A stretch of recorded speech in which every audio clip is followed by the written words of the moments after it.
Blood dripped from Atlas's matted fur onto the linoleum floor of the precinct. Officer Reynolds froze as the wounded Belgian Malinois collapsed, revealing 6-year-old Zora Jackson strapped to his back, the same girl the police chief had dismissed as not a priority when she went missing 3 days ago. His justification: kids like her always run away. Before we dive into this powerful story of injustice and resilience, let me know where you're watching from in the comments. If your heart's already pounding, hit that like button and subscribe for more stories of courage in the face of systemic failure. How far would you go to protect your child when the system is stacked against you? Marcus Jackson stepped onto his front porch and inhaled the crisp morning air of Westbrook, a meticulously manicured suburb of Atlanta. At 38, the decorated Navy veteran moved with a quiet precision that came from 14 years of military service. Despite the prosthetic leg that replaced the one he lost on his final deployment, at his side, Atlas, his loyal service dog, patted closely, eyes scanning Marcus's face, always alert for subtle signs of PTSD that still gripped him without warning. Inside their modest but spotless home, 6-year-old Zora finished her breakfast, her bright purple backpack, already packed with books, and the lunch her father had made at dawn, sat waiting by the door. Their morning routine was a delicate but well-rehearsed dance, one they'd perfected since Marcus became a single father. After losing his wife, Letitia, to an aggressive, undiagnosed breast cancer 3 years earlier, another cruel reminder of the healthcare disparities that haunted their community, Zora bounded out of the house, her braids dotted with colorful beads that clicked as she moved. She beamed, a gap-toothed smile lighting up her face. "Daddy, can Atlas walk me to Lily's after school? I promised to show her his special tricks," she asked, wrapping her arms around the dog's thick neck. Marcus knelt, despite the strain, to meet her eye. "Just call me when you get there, all right? And be home before dinner." 3 years ago, Atlas had been just as broken as Marcus, both survivors of the same ambush in Afghanistan. The explosion had taken Marcus's leg and left Atlas with shrapnel in his shoulder and a deep fear of loud noises. Deemed unfit for service or civilian adoption, Atlas had been slated for euthanasia. But Marcus saw in the dog's eyes the same pain he faced in the mirror. With the help of a sympathetic, commanding officer, Marcus defied protocol and brought Atlas home. Together, they healed.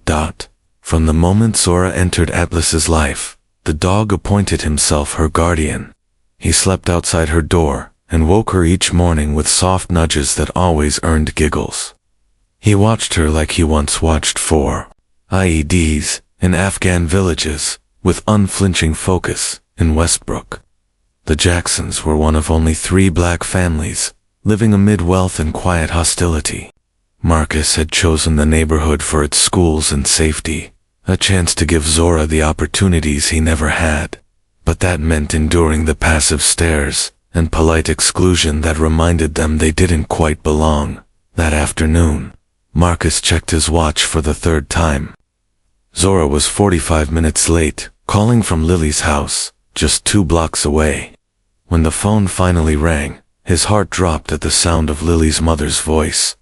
"Marcus, Zora never showed up. Lily's been waiting. I thought maybe." She changed her mind. Atlas sensed the shift in Marcus immediately, pressing against his leg as a tremor of dread ran through him. Marcus dialed 911, voice shaking but steady. When Officer Dawson arrived 30 minutes later, his indifference was a slap in the face. "Kids wander off all the time," he shrugged, not even pulling out a notepad. "She's probably at a friend's house. Give it a few hours." Rage flared in Marcus's chest, but years of discipline held it back. "My daughter doesn't wander. She's 6. She follows our rules. Something is wrong," Atlas agreed, pacing at the door, nose twitching as he caught Zora's scent. Marcus didn't wait for help that clearly wasn't coming. Clipping on Atlas's leash, he set off on foot. Following the route Zora always took to Lily's, They had barely gone a block when a police SUV pulled up. Chief Thomas Blackwell rolled down his window. "Jackson." Officer Dawson filled me in. "Look, I understand your concern, but we follow protocol. Going off half-cocked won't help." The condescension in his voice made Marcus clench his jaw. "With all due respect, Chief Blackwell, every minute counts when a child is missing. Atlas can track her. I am helping." The police chief's eyes narrowed. "Look, not to be insensitive," he began. "Tone anything but compassionate, but we see this pattern with certain families. Kids from, well, less structured households often aren't reliable about checking in. Maybe there are issues at home. Military father, single parent, that can be tough on a child." The implication landed like a gut punch, but Marcus didn't flinch. He had endured worse, in combat, in hospital beds, and in countless rooms where his character had been quietly questioned. "My daughter is missing, Chief," Marcus said through gritted teeth. "Not wandering, not playing games. Missing. I need your department to start acting like it matters." But help never came. That evening, as night swallowed Westbrook, Marcus noticed flashing lights and a helicopter circling several streets over. Curious and increasingly suspicious, he followed the commotion. What he found chilled him. An all-hands-on-deck response had been launched for a 12-year-old white girl reported missing just an hour earlier. Helicopters, volunteers, an Amber Alert. Everything Marcus had begged for. His own repeated requests for similar urgency for Zora had been denied. Insufficient evidence of abduction, they had said, as midnight crept in. Marcus and Atlas searched on. A handful of neighbors and veterans from Marcus's support group joined them, armed with flashlights and silent resolve. It was Atlas who found the first clue, pulling Marcus toward a drainage ditch at the edge of the subdivision's woods. There, tangled in the overgrown grass, was Zora's bright purple backpack, one strap torn, contents scattered, like it had been violently ripped away. Marcus dropped to his knees, clutching the bag to his chest. The final shred of hope that she had simply wandered off, disintegrated beneath the weight of cold reality. The morning of day 2, Marcus stood outside the local television station, Atlas at his side. He'd been there for nearly 2 hours, hoping someone would run a story about his missing daughter. When the station manager finally emerged, his apologetic tone only deepened Marcus's growing sense of betrayal. "I'm sorry, Mr. Jackson. We've already committed our human interest piece to a story about that championship Labrador who went missing in Hillcrest. Maybe tomorrow we can fit something in." Marcus turned away, jaw tight. He didn't need to be told what that meant. He'd tasted this before, in courtrooms, in VA offices, in sterile hospital hallways. The flavor of being unseen. That's when a woman approached, badge hanging from her neck. "Mr. Jackson," she said, voice low. "Detectivi? Amarawisa. Major crimes. I saw you waiting." She pulled him aside. "I've been watching how your daughter's case is being handled. Or not handled. And it's not right. This isn't the first time I've seen this kind of neglect. I can't officially take the case," she added, "but I'll help you, off the record. I know what it's like when the system turns its back because of the color of your skin." Her words took Marcus back to Kandahar, the mission that took his leg and 3 of his men. He'd dragged 2 wounded soldiers through enemy fire, called in an air evac under impossible conditions, and yet his white lieutenant, who'd been unconscious through most of it, was awarded the Silver Star. Marcus's name left off the commendation entirely. When he asked why, his CO had smiled and said, "Be grateful you're getting full benefits. Don't make waves." That memory lit a fire inside him as he marched back to the police station, Zora's torn backpack in hand. Chief Blackwell didn't bother to hide his annoyance. "Mr. Jackson, I get you're upset, But finding a backpack doesn't mean we should divert department resources. Kids drop things. Marcus placed the backpack firmly on the desk and pointed at the frayed strap. She didn't drop this. It was torn from her. The contents were scattered. That's not a child forgetting her bag. That's a struggle. I want a full search of that area, and I want an Amber Alert issued. Now? The chief leaned back in his chair, its groan echoing through the tense silence. You military types always think you know better than trained law enforcement, he sneered. You an expert in missing persons now. We follow protocol, and that protocol says no Amber Alert without concrete evidence of abduction.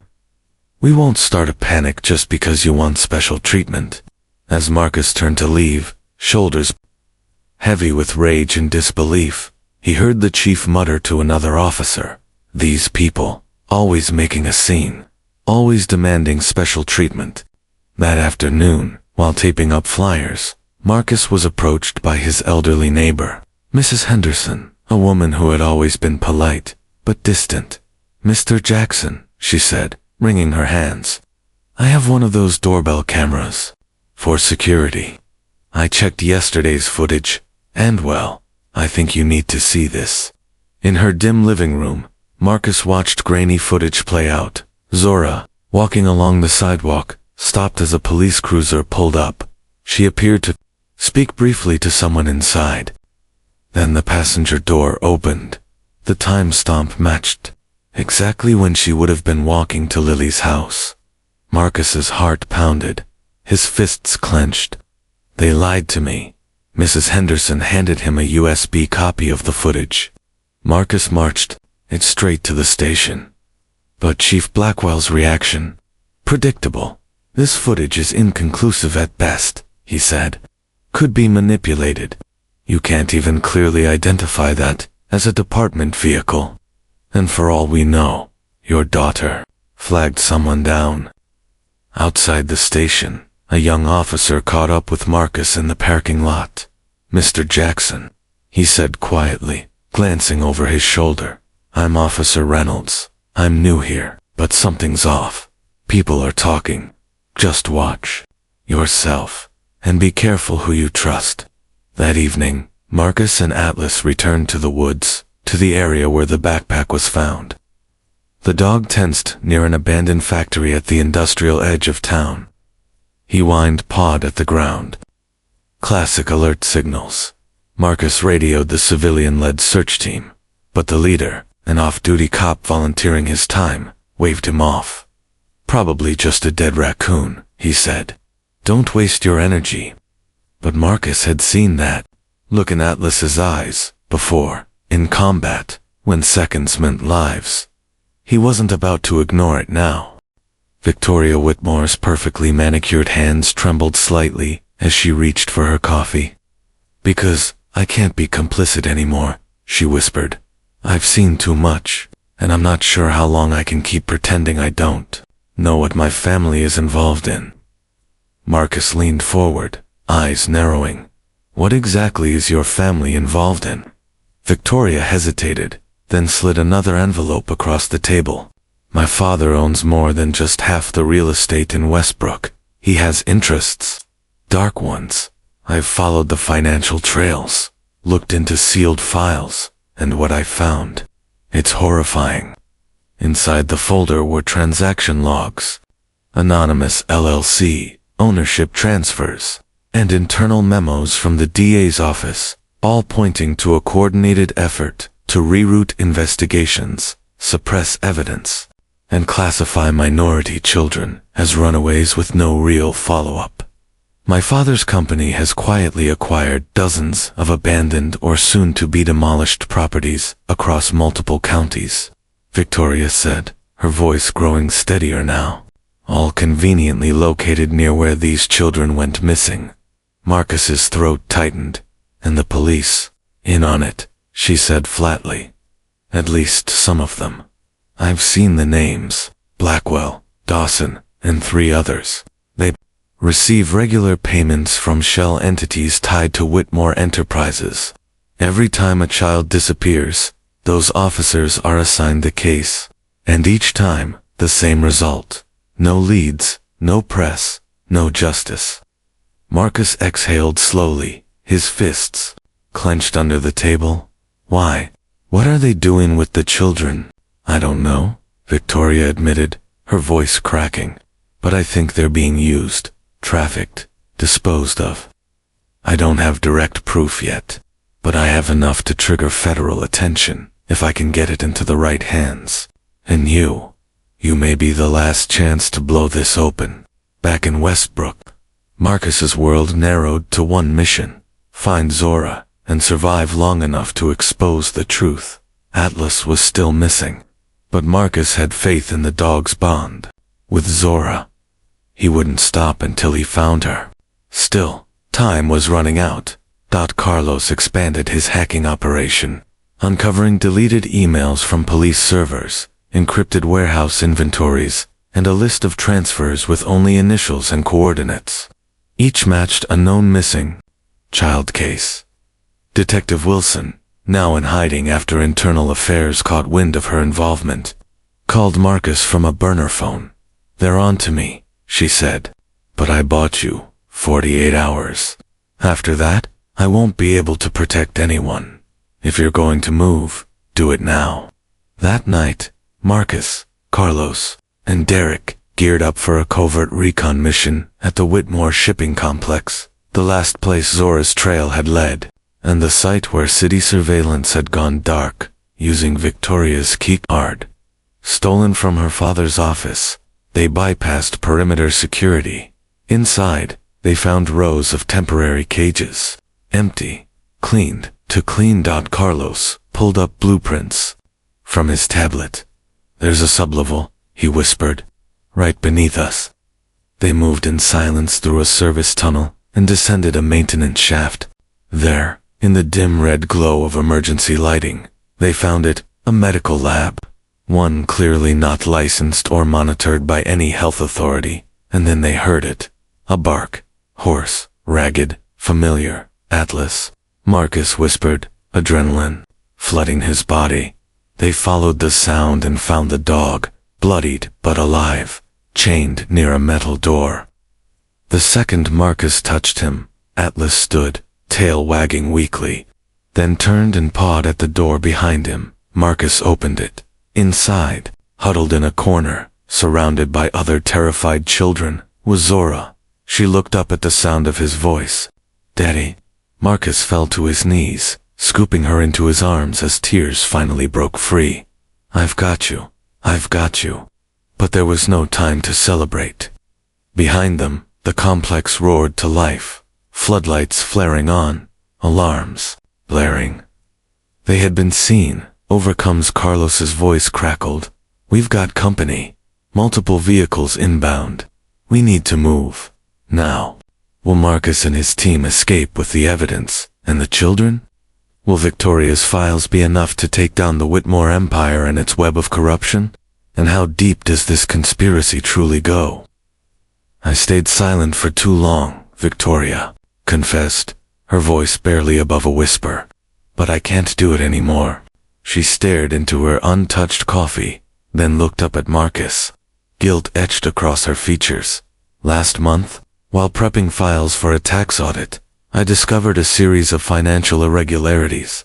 My father's company has been funneling regular payments into a shell corporation. When I traced it, I found it linked directly to accounts controlled by Chief Blackwell and several other officials."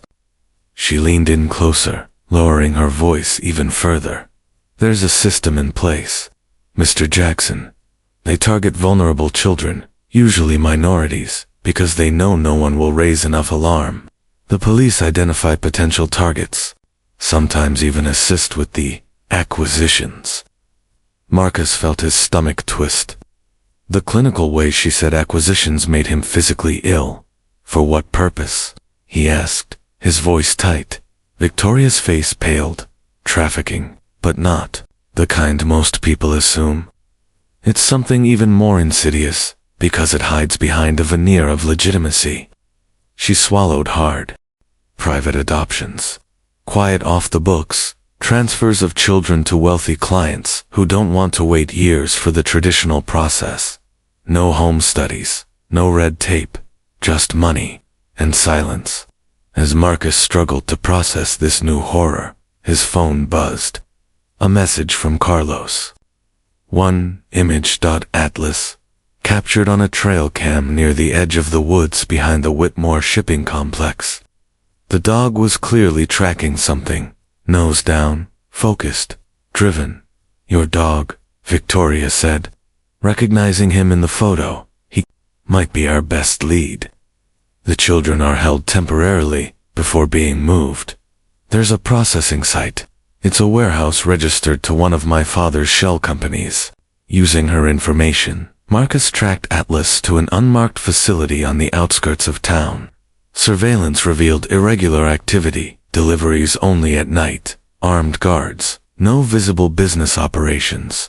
County records claimed it was long-term storage. Further database access, courtesy of Victoria, exposed large payments labeled as security consulting fees from Whitmore Enterprises, all routed to Chief Blackwell, Judge Montgomery, and several other high-ranking officials.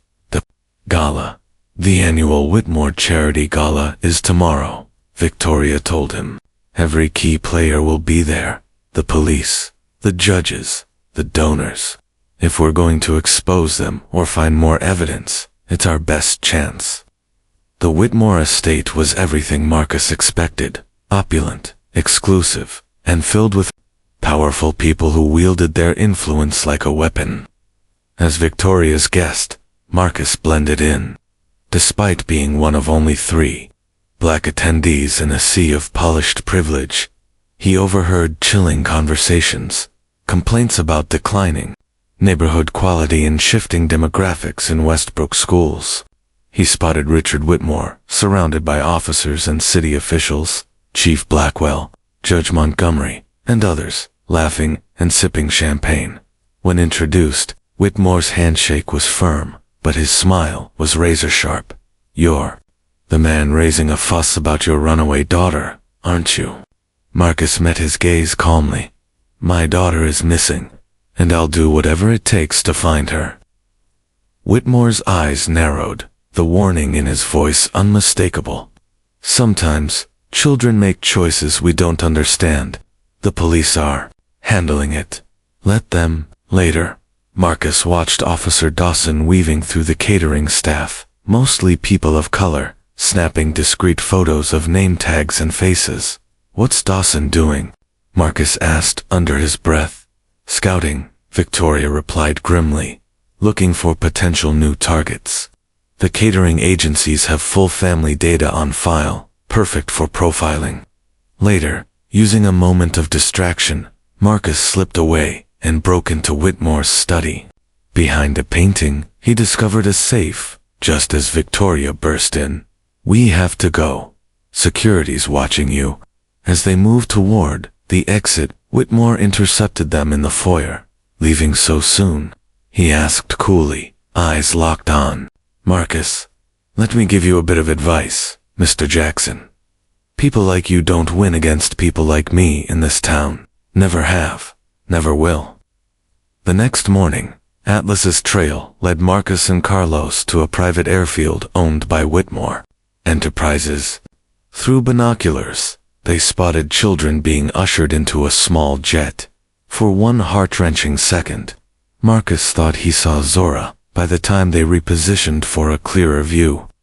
The plane was taxiing, gone. Later, when Victoria returned to her office, she found her safe emptied.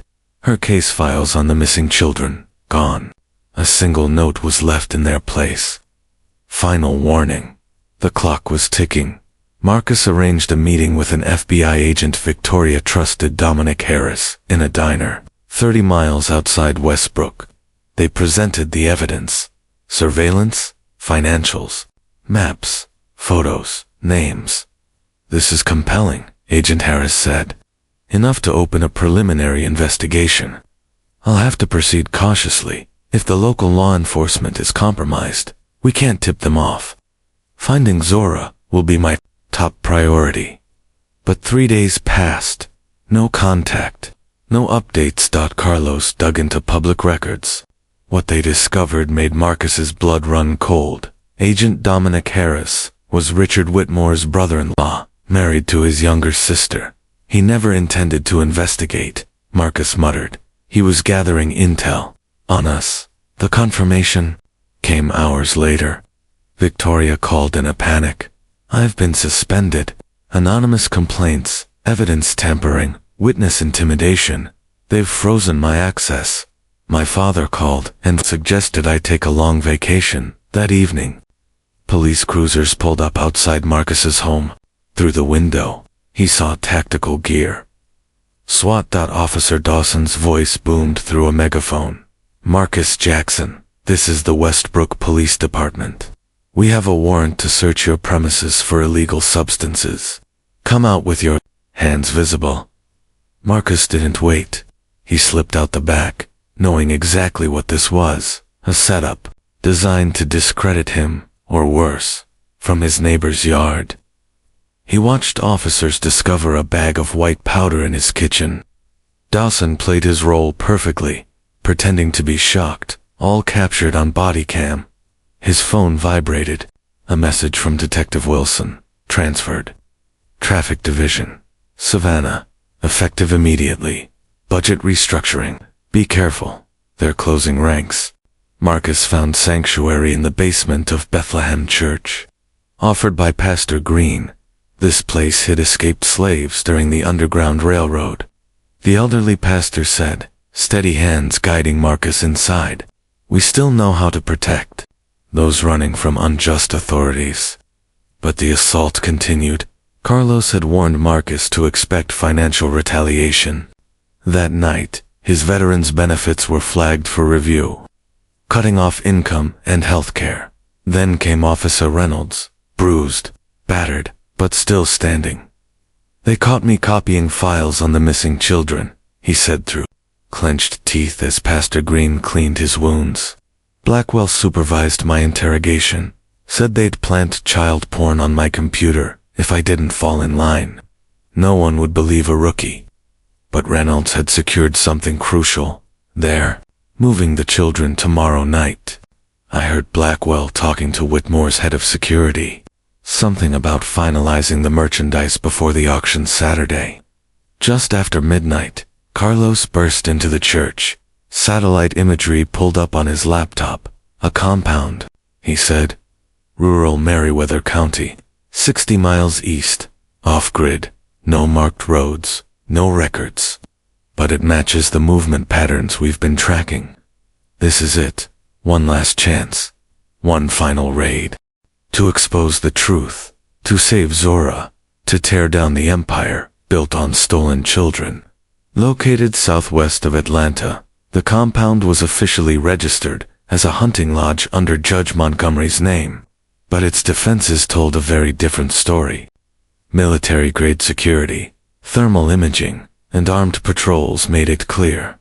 This was no ordinary retreat. Drone surveillance revealed multiple small heat signatures, consistent with children, and adult guards posted at regular intervals.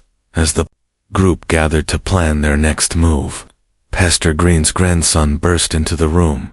They're searching the church, he panted. Someone tipped them off. The group scattered through a hidden tunnel beneath the Chipola relic from its days as a station on the Underground Railroad. As they fled into the woods, Marcus realized something with a sinking heart. Atlas was gone. The dog had been in the church when the search began, but now he was missing. Whether he'd been captured or slipped away to continue tracking Zora, Marcus couldn't be sure. All he could do was hope that his loyal companion was still out there, following his instincts and their shared mission, bringing Zora home. How far would you go if the very institutions meant to protect you were instead enabling your child's disappearance? Atlas crept like a shadow through the dense underbrush surrounding the compound. His military instincts kept him low and silent. Even with a wound on his left flank where a bullet had grazed him during the raid, pain didn't matter. Only the mission did. He had followed Zora's scent here, alongside the smells of other children scared, lost, but alive. Meanwhile, Marcus, Carlos, Victoria, and Officer Reynolds had relocated to a makeshift operations center, an abandoned hunting cabin Carlos's uncle once owned. Victoria brought what evidence and resources she had managed to save before her professional life was dismantled. Carlos reviewed drone footage on his laptop. There are 16 armed guards working in 8-hour shifts, he reported. Infrared, sensors, motion detectors, at least a guard dog sits, more fortified than most bases I was stationed at. Marcus leaned over the map, military discipline sharpening his focus. There's a natural depression along the northern edge. It creates a blind spot in their camera coverage. During a shift change, we might be able to get close enough to confirm what we're dealing with. That night, under cover of darkness, Marcus and Reynolds approached the compound, while Carlos monitored everything from their cabin through a thermal imaging scope. Marcus scanned a bunkhouse adjacent to the main lodge. 12 heat signatures, he whispered into his divided between 2 dorm-style rooms. Their children, as they circled around. Marcus spotted a familiar silhouette under a maintenance shedless. The dog didn't move when Marcus softly called his name. His ears twitched, but he stayed focused, eyes locked on the children's housing. He's standing guard, Marcus murmured, his chest tightening with pride. He found her. He's not leaving her side. Their surveillance revealed a pattern. Luxury cars arriving with well-dressed visitors, escorted discreetly to the lodge for brief meetings. After each guest left, guards would check on the children, likely confirming availability or condition. The breakthrough came on the second night. A larger convoy arrived, including familiar faces, Judge Montgomery, Chief Blackwell, and Richard Whitmore himself. Behind them followed a man with camera equipment and a woman carrying a laptop and portable printer. "It's happening tonight," Marcus whispered. Using a parabolic mic, they caught fragments of a conversation from an open window in the lodge. "The Robertsons are willing to go to $250,000 for the Jackson girl," said a voice that sounded like Montgomery. "They like that. She's light-skinned and already shows academic promise. Plus, they've got 3 boys wanted a girl." Chief Blackwell's gravelly voice responded. "Whitmore wants 300 minimum. She's premium merchandise, despite the extraction complications. That military mutt of hers caused quite a scene." A third voice, calm and cultured, chimed in. "The Chens in San Francisco are interested as well, specifically asked for a child with her characteristics. We might be able to start a bidding war." Marcus's stomach turned. They were auctioning off his daughter, alongside others, as if they were property. Back at the cabin, Victoria laid out the full scope of the horror they were fighting. "The Whitmore Foundation claims to rescue troubled youth from dangerous environments," she said, her voice thick with disgust. "But it's a lie. They manufacture those circumstances, target families like yours, and build a paper trail justifying removal." She held up spreadsheets, photos, and memos. "They frame it as charity, saving minority children from poverty and violence. But it's eugenics disguised as philanthropy, and the buyers believe it. They're convinced they're giving these kids a better life.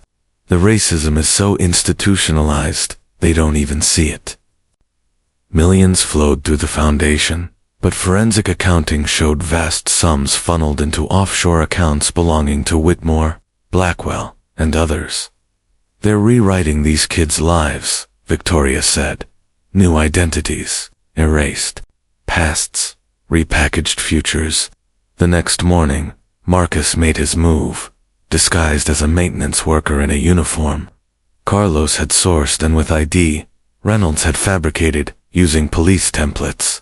Marcus infiltrated the compound during a shift change. The guards, focused on keeping people out, barely looked at the credentials. Inside, Marcus walked the grounds with forced calm. Every second counted. Every corner held danger. But somewhere beyond those locked doors, Zora waited, and Marcus Jackson would burn this entire operation to the ground to bring her home. Inside the compound, Marcus made his way to the children's quarters, heart pounding. Using skills honed in urban warfare, he picked the lock swiftly and slipped inside. The sight nearly brought him to his knees. 12 children, all of them minorities, ranging in age from 4 to 10, sat silently on bunks, or at small desks. Some were completing assessments. Others stared into space with vacant eyes, fragile spirits worn down by confusion and fear. And there, calmly helping a smaller child read, was Zora. She looked up. Recognition sparked in her eyes, despite Marcus's disguise. Before she could speak, he pressed a finger to his lips and gave a slight shake of his head. She understood immediately and gave the tiniest nod, maintaining his cover as a maintenance inspector. Marcus walked slowly through the room, clipboard in hand. He used the opportunity to assess the children's condition. Physically, they seemed unharmed, but the emotional trauma was clear in every slumped shoulder and vacant gaze. As he crouched near a ventilation grate beside Zora's bunk, he whispered, "Atlas is outside. We're getting you out. All of you. Tonight." Zora's whispered reply nearly broke him. "They told us our parents didn't want us anymore. That we were too much trouble, so we got given away."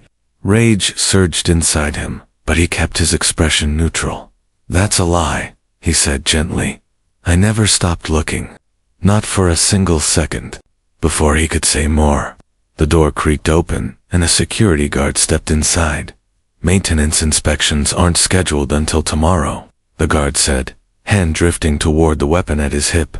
Marcus straightened and adopted an impatient tone. "Take it up with your supervisor. I was told to fix the AC before tonight's presentation. Temp control's key when you're showcasing merchandise, right?" The guard hesitated, then seemed to accept the explanation, but didn't leave. As Marcus pretended to check the unit, he saw Zora quietly weaving through the room, whispering to each child. When the guard turned away to speak into his radio, she slipped Marcus a folded piece of paper.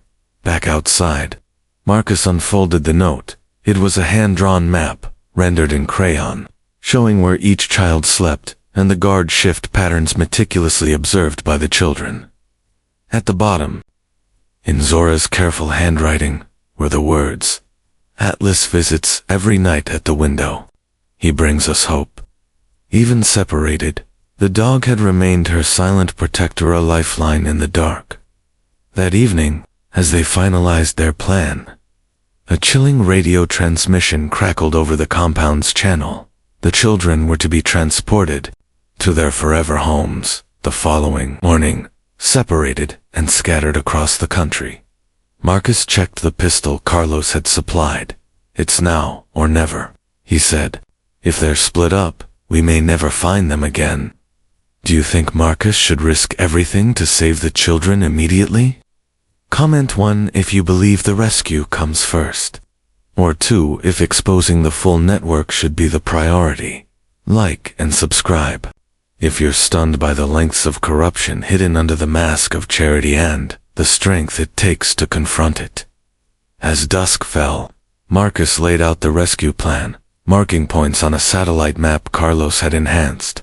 "This is a one-shot operation," he told his team, a small group of veterans from his support group, each bearing the calm focus of those who've stared down death before. There won't be another chance. Each team member had a critical role. Carlos, in their mobile command unit, would hack the compound's security system, creating blind spots and triggering false alarms to divert attention. Detective Wilson, risking everything, had smuggled in tactical gear and access to the security radio frequencies. 2 veterans with medical training were ready to treat the children if necessary. Others would secure escape routes, and if necessary, provide cover. Non-lethal force only, Marcus stressed. These are cops and hired security, not enemy soldiers. Violence is the last resort. Our mission is to get the kids out alive. As the final light faded, the operation began. Carlos confirmed the timing. "You've got a 10-minute window east Fence, Section 4. Cameras in a loop. Motion sensors show all clear. Marcus led the entry team, cutting through the fence and moving silently.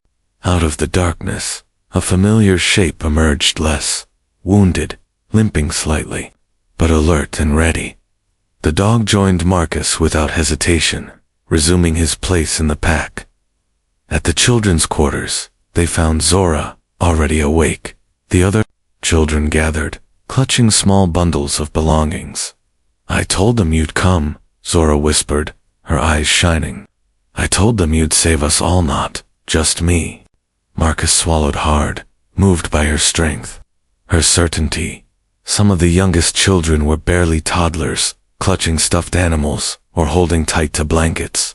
Their eyes, wide with fear and wonder, looked to Marcus and his team for hope, and they were ready to deliver. A mix of fear and fragile hope lingered in the air as the children huddled together. Zora, impossibly brave for her 6 years, had clearly become their protector, a burden no child should ever bear. As Marcus and his team began guiding them toward the breach in the fence, an unexpected alarm blared across the compound. "We've been compromised." Carlos's voice crackled urgently in Marcus's earpiece. "Someone manually overrode the security system. Multiple guards are converging on your position from the main house." Immediately, Marcus shifted plans, rerouting the group toward a secondary escape point.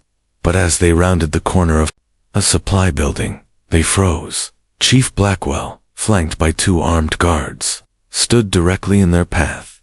For a moment, time seemed to stop, an almost surreal tableau of innocence and corruption. The police chief, a man sworn to protect and serve, was now standing in the way of rescuing kidnapped children. "Jackson," Blackwell said, voice disturbingly calm as he drew his sidearm, "you should have just minded your own business." Marcus stepped forward, shielding the children with his body. "Kidnapping kids is your business now, Chief. Selling them to the highest bidder." Blackwell didn't flinch. "You wouldn't understand. These kids, this is giving them a better life, better schools, better homes, things they'd never get where they came from." Marcus's eyes burned. By stealing them from people who love them, by erasing who they are. The guards began to subtly shift, moving to flank them. "Collateral damage," Blackwell said flatly. "The cost of creating opportunity." Suddenly, Blackwell's radio erupted with chaotic reports of intrusions across the compound. Carlos's distractions were working. In the moment of confusion, Atlas sprang. The loyal Belgian Malinois launched himself at the nearest guard, knocking him to the ground and sending his weapon skidding across the gravel. Startled, the second guard turned. In that split second, Marcus closed the distance and disarmed him with brutal efficiency. Blackwell fired his shot, going wide, just as Zora hurled her small bundle of belongings at his face, buying Marcus and his team a few precious seconds. Veterans flanking the area surged forward, subduing the guards with zip ties. Blackwell retreated, shouting orders into his radio. "Move now," Marcus commanded. Time was running out. They rushed the children toward the breach, but headlights were already approaching fast from every direction. Marcus realized they'd never outrun the vehicles with so many small children in tow. They needed another option. Fast. He pivoted, leading the group to a maintenance garage he had noted during his earlier recon. "Carlos, I need a perimeter, loud and bright." Inside the garage, they found several ATVs and a utility truck big enough to carry everyone. Marcus hotwired it, while Zora helped organize the frightened children into the back, her small voice cutting through panic with surprising calm. "It's okay. My dad's here. He always comes when it matters." Outside, the night exploded in flashes and noise, Carlos triggering emergency flares that drew security forces away. Marcus seized the opportunity, flooring the truck through a rarely used service gate, while other veterans created false trails and additional chaos. Behind them, They were nearly 5 miles out when flashing lights appeared in the rearview mirror. Blackwell hadn't fallen for the ruse. "Everyone down," Marcus said, as bullets pinged off the truck's frame. With children huddled on the floor, he used evasive maneuvers learned from convoy duty overseas. But the police cruiser stayed close and, now a black SUV, had joined the chase. Marcus assessed the situation. "I can't outrun them with the kids in here," he told the veteran riding shotgun. "We need to split up. You take them, I'll draw them off." Before his teammate could object, Marcus spotted a fork in the road and made a choice. He slowed just long enough for the children and team to bail out into the dense woods, disappearing into the darkness. Then, he accelerated, becoming the decoy. Atlas stayed with him, refusing to leave. The pursuit intensified. Marcus led them, deeper into the back roads, buying Tim until his luck ran out. A makeshift roadblock forced him to swerve. The truck careened off the road, rolling before slamming into a tree as his vision faded. Marcus's final clear thought was of Zora. At least she was safe. He barely registered Atlas, dragging him from the wreck. The dog, trained as both a combat and service companion, ignored the pain from his injuries, pulling Marcus into the shadows just as Blackwell's men arrived. "Secure him," Blackwell barked. "Whitmore wants him alive. He's going to be made an example." Marcus woke in a dark, windowless room, zip-tied to a chair. His face throbbed likely from the blows he'd taken while unconscious. Richard Whitmore sat across from him, calm and composed. On either side stood Blackwell and a man Marcus recognized as private military, hardened, experienced, and loyal to the highest bidder. "Mr. Jackson," Whitmore began, voice smooth, "you've caused me quite a bit of trouble. Millions in lost revenue. And you've endangered a philanthropic network that's helped over 200 underprivileged children find better futures." Marcus's fists clenched, but he said nothing. He was assessing, calculating, waiting. Atlas was gone, either captured or escaped. He had to hope for the latter. "The good news," Whitmore continued, "is that you've handed us the perfect cover story. Tomorrow, Chief Blackwell will hold a press conference announcing your arrest. Disturbed veteran kidnaps multiple children in a delusional crusade fueled by PTSD and drug use." He smiled faintly. "The evidence is already planted. Your home, your computer, even your bank account. You'll be another cautionary tale, another statistic." "No one will believe that," Marcus rasped. Whitmore leaned in. "They will. We own the media, the courts, the police. By the time you get a chance to speak, if you survive, your daughter will be halfway across the world with a new name, and you'll be forgotten." But Marcus wasn't listening to Whitmore anymore. Through the narrow window in the door, a familiar pair of eyes stared back at him. Atlas, he single quotes, found him, and where Atlas went, help followed. Marcus just had to stay alive long enough for it to arrive. Miles away, as dawn broke over the Georgia forest, Zora stirred beneath the protective curl of Atlas's body. The loyal dog had stayed with her all night, shielding her from cold, from fear, from the world. Her lips were cracked with thirst, her hands scratched and blistered. Still, she smiled. "Good boy," she whispered, her fingers finding the spot behind his ears. "You stayed?" Atlas rose stiffly, injured but alert. He sniffed the wind, ears twitching at distant movement. Then he gently tugged Zora's sleeve. It was time to move. Though only 6, Zora had inherited her father's resilience. Her feet were torn, her clothes ragged, but she followed him without hesitation. "Daddy told me about Afghanistan," she murmured as they picked their way through a deer trail. "Said you saved his team from the bad wires. Said you were the bravest dog in the world." Atlas paused, ears alert, then shifted direction, avoiding trails humans might search. He had one mission now: lead her to safety. Atlas moved silently through the underbrush, every step deliberate. His training taught him how to avoid leaving a losing streams to mask scent and scanning the terrain for signs of pursuit. Occasionally, he heard the distant barking of search dogs, but he stayed calm, focused. By midday, the summer heat was stifling, and Zora was struggling. Her small legs wobbled with each step, her breaths growing shallower. When she stumbled for the third time, Atlas made a decision. He led her into a secluded hollow beside a slow-moving creek and nudged her gently to sit. Then, using his paws, he began digging in the soft soil near the water's edge. After a few minutes, clean groundwater began to seep into the small depression he'd made. Zora, understanding, scooped the cool water into her cupped hands and drank gratefully. She splashed some on her face, sighing with relief. "You're so smart, Atlas," she whispered, leaning into his warm fur. "Daddy will find us soon. I just know he will." Miles away, in the cold windowless room where he was being held, Marcus fought to loosen his restraints.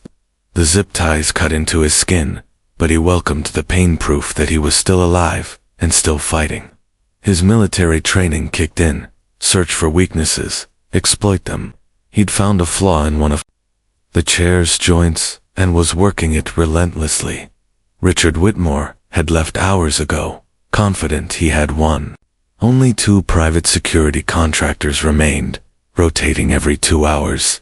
Marcus had noticed a gap between shifts when only one guard was in the corridor. That was the window he needed. The faint sound of a door opening down the hall made him pause. A voice familiar. "Victoria.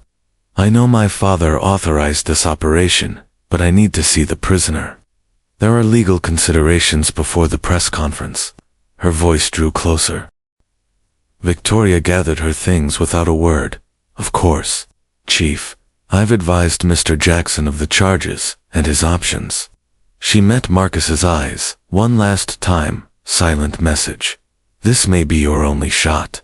Elsewhere, Atlas continued his steady pace through the woods, Zora at his side. The path he chose was winding but purposeful, avoiding open trails and doubling back to confuse any potential trackers. Though exhausted, Zora had recovered some strength after their rest at the creek. Her young resilience, inherited from Marcus, pushed her forward. "Where are we going, Atlas?" she asked softly as they emerged onto a gravel road. The dog whimpered gently, scanning both directions before leading her along the tree line, staying hidden in the shadows. As dusk fell, Zora began recognizing the landscape. "We're heading toward town," she whispered, with sudden hope. "Are we going home, Atlas? Are we going to find Daddy?" At the word Daddy, Atlas's ears perked, but he didn't break stride. He was focused. Night crept in, and Zora was nearing her limit. Atlas made a crucial decision. Rather than risk going home likely under surveillance, he led her in a different direction. Toward the Westbrook police station. Despite all the corruption Marcus had uncovered, Atlas remembered what Marcus had once said. "Even in a dirty system, there's always one clean door. You just have to find it." Atlas was betting everything on that door still being open. Atlas approached the Westbrook police station from the rear lot, his steps slowed by exhaustion and the worsening wound on his flank. The journey through the woods had drained both him and Zora, whose flushed face and unsteady steps revealed the toll of dehydration and fatigue. But the dog remained focused. He remembered this place he'd accompanied Marcus here before. More importantly, he remembered Officer Reynolds. If anyone inside could be trusted, it was him, with his last reserves of strength. Atlas guided Zora to the side entrance, used mostly by officers. Inside, Officer Reynolds sat at the front desk, assigned night duty as a quiet punishment for his disloyalty. The hours had been long, filled with guilt and indecision. He had helped the extraction team, yes, but knowing Zora and Atlas were still missing, and that Marcus had been captured, weighed heavily on him. The sound of the side door opening jolted him from his thoughts. Instinctively, His hand went to his weapon until he saw the figures emerging from the shadows. Atlas, limping and bloodied, stepped into the station. Draped over his side was a barely conscious Zora, her tiny fingers clutching his fur. For a breathless moment, the scene held an injured war dog delivering a child to sanctuary. Then Reynolds moved. He raced to secure the door, lowering blinds to block any outside view. "Zora, can you hear me?" he said gently, kneeling beside. Her eyelids fluttered. Recognition flickered. "Atlas brought me," she whispered. "The bad police took my daddy. Atlas saved me." Reynolds gathered her carefully in his arms and carried her to the break room couch. Atlas limped behind, refusing to let her out of his sight. "You're safe now," Reynolds said, grabbing water and first aid supplies. "Atlas did good. He brought you to the right place." As he tended to her, the young officer made a decision that would alter the course of his life. He picked up his personal cell knot, the department-issued radio, and dialed the emergency contact number Victoria had given him. "This is Reynolds," he said when the line picked up. "I have Zora Jackson. She's alive. Atlas brought her in." He paused, listening. "Tell the FBI that Whitmore and Blackwell are planning to move Marcus Jackson at dawn for a press conference. Whatever you're going to do, it needs to happen tonight." Morning sunlight filtered through the windows of Marcus Jackson's hospital room, casting golden beams across crisp white sheets. Bandages covered his ribs and shoulder, testament to the brutal beatings he'd endured before the FBI's tactical team stormed the warehouse. Curled in an oversized chair beside his bed, Zora slept soundly, her small hand wrapped tightly around his. At the foot of the bed, Atlas lay on a padded mat the hospital staff had arranged, his injuries treated but his eyes alert, never straying far from the two souls he'd fought so hard to protect. 6 months had passed since that fateful night when a wounded war dog had limped into the police station carrying hope on his back. The world now knew what Westbrook tried to hide. The media called it the Whitmore scandal, but Marcus thought the name didn't even scratch the surface of the horror uncovered. Hundreds of minority children had been systematically targeted, abducted, and sold under the false pretense of private adoptions. On the TV mounted in the corner, the news played quietly. Footage showed Richard Whitmore being led in handcuffs into federal court. Day 23 in the federal case against real estate mogul Richard Whitmore and 14 co-conspirators, including former Westbrook Police Chief Thomas Blackwell, the anchor said. Prosecutors allege the trafficking ring intentionally targeted children from minority communities. Internal records revealed racial preferences and strategic targeting practices. Marcus shifted slightly, mindful not to wake Zora. His body was healing. Doctors were keeping him under observation after surgery to repair internal injuries. But emotionally, he bore wounds no scalpel could fix. A soft knock at the door broke the quiet, and Victoria stepped in. She wore a government ID badge, now part of the DOJ's Special Task Force on child trafficking. Her face was tired, lined by stress and loss, but there was a strength in her presence Marcus hadn't seen before. The judge denied the motion to suppress the evidence from the compound, she said, keeping her voice low so as not to wake Zora. 3 more adoptive families have come forward. They are cooperating in exchange for immunity, giving us details about how they were approached, how the so-called adoptions were arranged. Marcus nodded slowly, his gaze still on Zora and the children. Victoria softened. All but 7 have been reunited with their families. For the others, we know where they were placed. We're building the legal cases for their return. Even the FBI had been shocked by the scale of it.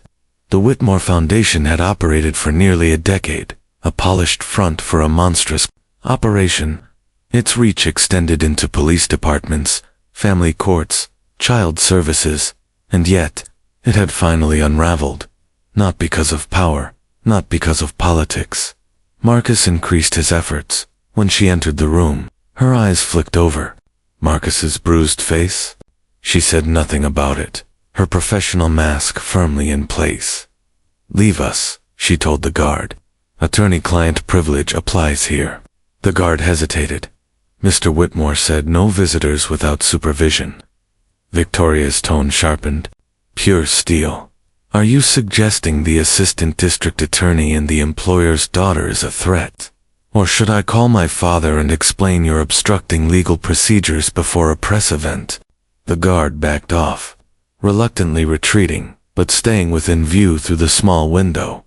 As soon as the door clicked shut, Victoria moved to block his sightline and pretended to shuffle papers. Her voice dropped to a whisper. "Reynolds and the extraction team got most of the children out safely. They contacted the FBI field office in Atlanta bypassing Harris. But," she paused, her voice tightening, "Zora and Atlas were separated during the escape." Marcus's chest clenched, but he held his composure. "How long until the feds can move? Hours, maybe. They're gathering evidence and warrants that can't be blocked by local judges." She cast a quick glance at the door. "But my father's accelerating his timeline. Once the press conference happens and you're named publicly, it'll be almost impossible to untangle." She reached into her sleeve, expertly sliding a small ceramic blade into Marcus's hand while appearing to simply adjust her briefcase. "I'm sorry, I can't do more. They're watching me." Before Marcus could answer, the door opened again. Chief Blackwell entered, eyes narrowed. "Time's up, counselor. We need the prisoner ready for transport." But because a father refused to stop looking for his daughter, because a wounded dog wouldn't abandon his post, because one honest officer opened the door, and because one child, just 6 years old, never gave up hope, across 5 states, Child Protective Services had unknowingly become the unwitting front for a horrific scheme. Children were not just removed from homes, they were selected, hand-picked, according to market demand. Detailed profiles were compiled, emphasizing racial features, cultural backgrounds, and other traits that wealthy clients found desirable. This wasn't about rescuing children. It was a calculated business, turning vulnerable lives into commodities. At the center of the operation were Chief Blackwell and his network of corrupt officers. Acting as both scouts and abductors, they identified targets from communities where missing child cases were historically overlooked, poor, often Black or Latino neighborhoods where, as Blackwell coldly calculated, authorities wouldn't waste too many resources. The children were essentially erased with institutional indifference as the accomplice. What